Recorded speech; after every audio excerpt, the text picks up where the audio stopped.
nó chỉ bé một thấy ra nè ít ra ít cho một vị trâu tùng bà nè tùng bà thọ chờ tao nói trồng phong dư thế trồng nhẹ trồng xí thế cho cái tinh gom mùa còn cho tuấn xài luôn này bát xương cả ra một vị và một lúc bé hải tiề nung vào lên thái nè ta chỉ cũng chỉ tao bón mà cái này trong lúc bé đi chợ theo ta chỉ đi lúc à ở phía trên một linh tờ trên không no cú thế bé tôi mình chọn này thay xong một vị nào bởi vì trong này khó xé nó cho tao nói cho ở diệt cho diệp việt thì nó uốn này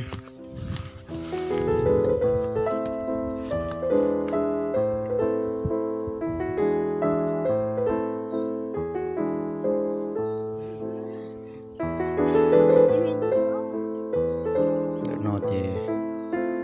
một bao tủ diệp việt chính và cho diệp việt chính qua nhớ cho học giỏi để ra nặng cho chính thức nó chỉ dụ ở thảo pi một giờ tao thảo sáu này có tụi nó tụi ngã tại đây đúng là thế tụi anh lúc trò tụi lồng câu anh lúc trò như chua tao này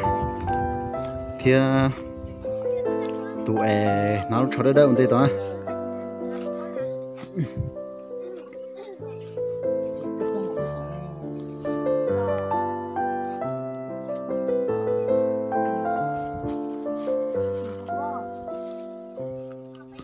là lúc trống nào mà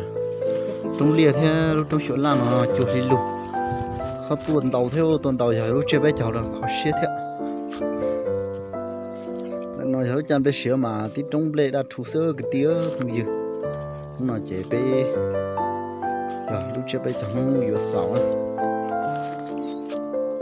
bé tôi thay cho nó giờ tôi thay rồi giờ cứ nữa nó bây giờ nó muốn bé hết chỉ nên để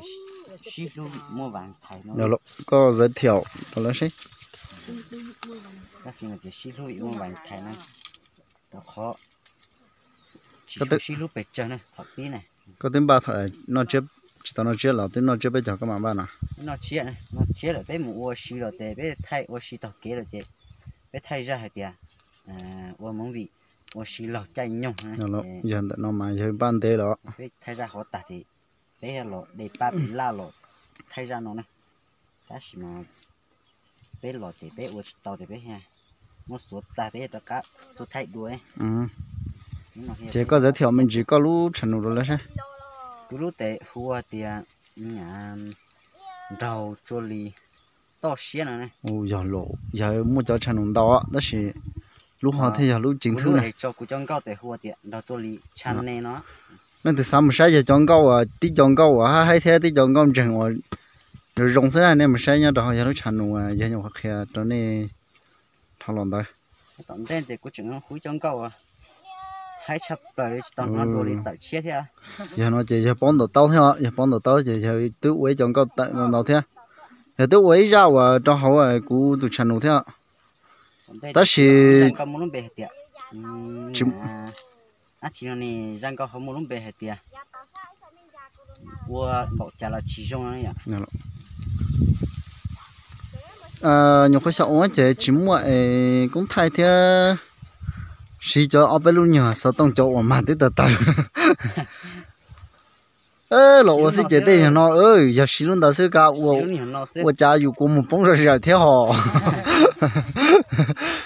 giờ thì yêu sao chế giờ yêu xí luôn rong lúc phải là của sao thì những tao rong ta xí nhiều họ biết sẽ chế ôi nó là đúng của sao thì những khử cả rồi nó mà cha cú cơ nó mà đông đông chơi sẽ là cho chế là bên thả sao đông nên thế chế chiếm đông chân đông chế ôi giờ bắt họ tê tới bắt bảo liệt nóng nọ nè lúc trước bé chào chuan đấy nóng nọ giá to nè chứ bé chồng chơi chúa liệt bé bao nung tệ xưa thì ta chỉ biết chồng chỉ biết chịu nào bé một khơi lì khơi tê rồi nên sai xíu thâu chỉ chó tí non thôi luôn chó tí non chỉ nghe chúng mới khơi tê rồi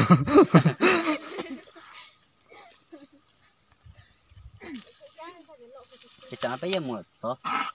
bây một lại to thì chắc cú thì bây mình cậu để cho chế đi thì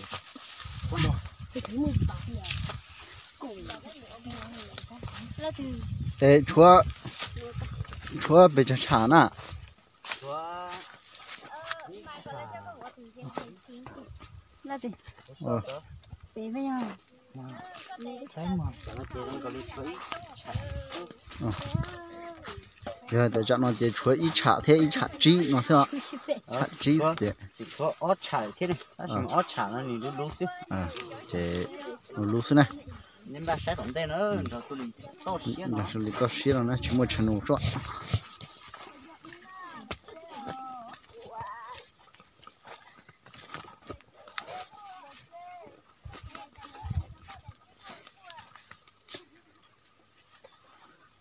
bên trong mà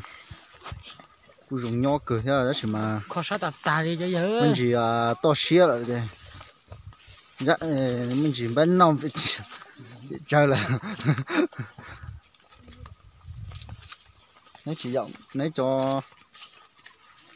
có gì cái này bao nhiêu thì tôi không bên này nhớ lần tiêu mò lơ vô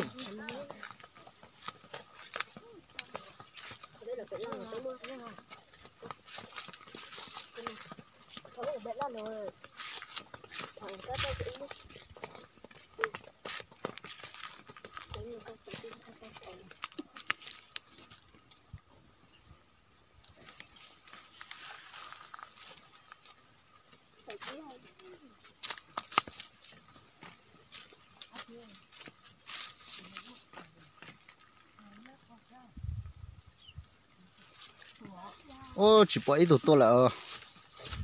bỏ này giờ nó cho đủ tao này bao nhiêu thế còn có không có lòng nó sao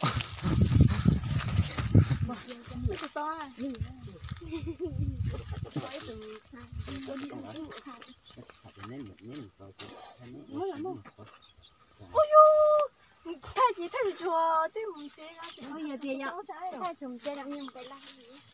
ta cứ nhớ chẳng là ta chưa xếp mày thì